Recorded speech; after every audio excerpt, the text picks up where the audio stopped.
दोघंही सोशल मीडियावरती प्रचंड ॲक्टिव्ह होतात. काम असेल, म्हणजे जाहिरात असेल, मालिका असतील, नाटक असेल, या सगळ्या गोष्टीतून त्यातही तुम्ही वेळ काढून सोशल मीडियावरती ॲक्टिव्ह होता. हे हे कसं जमतं?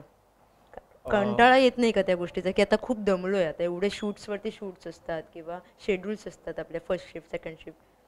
नाही, शूटिंग तर असतंच खूप, कारण सिरियल करतोय म्हटल्यावर भरपूर शूटिंग असतं. पण मी सोशल मीडिया हे कधी माझ्या मनात काय चाललं आहे यासाठी व्यक्त होण्याचं माध्यम म्हणून तसं फारसं वापरलेलं नाही आहे. म्हणजे मी नाही टाकलं की having panipuri at Nariman point and feeling loved with 7 others, असं मला टाकायची कधी वेळ आलेली नाही आहे. मी जनरली ते प्रमोशनचं माध्यम म्हणूनच वापरलेलं आहे. आणि मला असं वाटतं की उत्तम माध्यम आहे ते प्रमोशनसाठी, कारण तुमच्या हातातलं माध्यम आहे. आणि मला खरं तर सोशल मीडिया वापरण्यासाठी मी जास्त उद्युक्त झालो जेव्हा मला असं लक्षात आलं की पेपरलासुद्धा जाहिरात न देता सोशल मीडियावर फक्त पोस्ट टाकली तरी आमच्या नाटकाला हाऊसफुलचा बोर्ड लागत होता. हे आमच्या प्रायोगिक नाटका थ्रू आम्ही करून बघितलं. पुण्यात आमची संस्था आहे, नाटक कंपनी नावाची. तेव्हा मला असं लक्षात आलं की हे किती पॉवरफुल वेपन आहे प्रमोशनसाठी. सो म्हणून मी मोस्टली त्याच्यासाठीच वापरतो, प्रमोशनसाठी. आणि एवढ्या सगळ्या वेगवेगळ्या प्लॅटफॉर्म्सवर काम करत असताना फॅन्सना किंवा आपण असं म्हणू की जे काही जनरल प्रेक्षक आहेत त्यांच्याशी जनरली 1 to 1 भेट होईलच असं नाही. सो त्यांच्याशी संवाद साधायचं एक उत्तम माध्यम आहे. आणि काही लागत नाही, म्हणजे तुम्ही एक पोस्ट टाकायला ॲब्सल्युटली काही लागत नाही. आणि ऑल्सो त्यातसुद्धा मला असं वाटतं की ती एक वेगळी किक आहे की मी माझा सिनेमा कसा वेगळ्या प्रकारे प्रमोट करतो माझ्या हातात असलेल्या माध्यमातून, ही एक वेगळी किक आहे. जसं आम्ही आमच्या सिनेमाच्या प्रमोशनची सुरुवात केली होती. आम्ही व्हॅलेंटाईन्स डेला माझा आणि मिथिलाचा फोटो टाकला होता, चहा पितानाचा, आणि हॅशटॅग व्हॅलेंटाईन्स एवढंच लिहिलं होतं. तर सगळ्यांनी तर्क लावले की आम्ही डेट करतो आहे, आणि त्याच्या भरपूर बातम्या झाल्या आणि न्यूज बुलेटिन्स झाले आणि लोकांनी कॉंग्रॅच्युलेशनचे मेसेजेस केले. मी काही जवळच्या मित्रांना सामील करून घेतलं होतं या सगळ्या प्रकारात, त्यामुळे त्यांनी कॉंग्रॅच्युलेशन्स वगैरे लिहिलं होतं. पण ज्या मित्रांशी कॉन्टॅक्ट नव्हता ते जरा त्यांना वाईट वाटलं की सांगितलं कसं नाहीस वगैरे. आणि पुढचे 1.5-2 महिने आम्ही हे पोटात ठेवलं होतं की खरंच आमच्यात असं काही नाही आहे म्हणून. आणि जेव्हा मुरांबाचं पोस्टर आऊट झालं तेव्हा त्यांनी जो सगळा बज निर्माण झाला की अच्छा हे फिल्मसाठी होतं अशा ह्याच्याने. किंवा आमचं अमर फोटो स्टुडिओ नावाचं नाटक असेल, ज्याच्यासाठी आम्ही अमर फोटो स्टुडिओचा पासपोर्ट साईज फोटो चॅलेंज सुरू केला होता. सो ह्या गोष्टींनी आमच्या या प्रोडक्ट्सना खूपच मदत झाली होती. त्यामुळे मला असं वाटतं की सोशल मीडियाचं योगदान आपल्याला अंडर एस्टिमेट करता येणार नाही.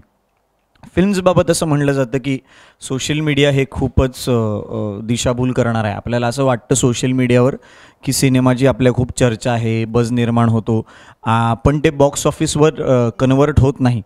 तर मला असंही वाटतं, पण ह्याच्या आधी कुठल्या सिनेमाचं एवढं चांगलं कॅम्पेन झालेलंही मला दिसत नाही. अशा कोणीच चांगल्या आयडियाज एवढ्या काढल्या नव्हत्या सिनेमाच्या प्रमोशनबाबत सोशल मीडियावर, जे नशिबाने आमच्या बाबतीत झालेलं आहे असं मला वाटतं. कारण बी बिरबल नावाची पुण्याची फर्म आहे जी हे सगळे आयडियाज करते, किंवा आमचे निर्माते आहेत त्यांच्याकडे सुद्धा एक से एक आयडियाज आहेत.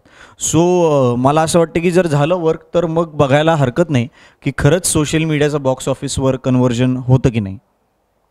तू काय सांगशील मिथिला, की म्हणजे तू तर सोशल मीडिया गर्ल म्हणूनच आहेस, तर मग कुठेतरी कंटाळा येतो असं कधी झालंय का, की आता अजून खूप तरी झालंय? नाही कारण आलंय. की निगेटिव्ह रिॲक्शन्स पण तेवढ्याच येत असतील जेवढ्या पॉझिटिव्ह येतात, मग त्याकडे तुम्ही कशा पद्धतीने बघता? कंटाळा अजून आलेला नाही आहे, अजूनही खूप नवीन आहे माझ्यासाठीही. माझ्यासाठी सोशल मीडिया अविभाज्य भाग आहे, कारण की मी त्यावरच आहे, म्हणजे ती माझी आयडेंटिटी आहे. त्यामुळे त्याचा इतक्या लवकर कंटाळा येऊन चालणारही नाही आहे. पण नेगेटिव्ह कमेंट्स येतात, आणि मला असं वाटतं की कॉमेंट्स इन जनरल, जसं अमिया म्हणाला की पटकन रिस्पॉन्ड करता येतो लोकांना, पटकन मनातल्या गोष्टी जसं वरुण मगाशी म्हणाला तशा सांगता येतात. आणि मला असं वाटतं की प्रेक्षक हक्काने हे करू शकतात, कारण की तेवढी ईज आहे. एकतर तुम्ही म्हणजे प्रत्यक्षात कोणी कोणाला भेटत नसतं, आणि तो कॉन्फिडन्स वेगळा असतो की आपण कोणाला म्हणजे कॉमेंट केली की आपण कोणाच्या समोर येत नाही आहोत असं, किंवा सो मला असं वाटतं की नेगेटिव्ह कॉमेंट्स किंवा पॉझिटिव्ह कॉमेंट्स प्रत्येकाचा पर्सनल पर्स्पेक्टिव्ह आहे की त्या कशा घ्यायच्या. मी पर्सनली जर काहीतरी त्याचा मला फायदा होणार असेल तर मग मी त्या सिरियसली घेते. नसेल होणार तर म्हणजे जर मला असंच सांगितलं गेलं की यू लुक अगली, हे मला सांगितलं गेलं की बास ना आता गाणं बंद कर तुझं, असंही मला सांगितलं गेलं, पण हे मी किती सिरियसली घेते ते माझ्यावर डिपेंडंट आहे. त्यामुळे खूप पटकन त्याचा इफेक्ट आपल्यावर होऊ शकतो, कारण आपण शेवटी माणूसच असतो. कोणी आपल्याला चांगलं बोललं तर त्याचा आनंद होतो आणि वाईट बोललं तर दुःखही होतं. पण त्याचा आपल्याला आर्टिस्ट म्हणून ग्रो व्हायला किती फायदा होतो त्याचा आपण विचार केला पाहिजे आणि त्याप्रमाणे ती आत्मसात केली पाहिजे.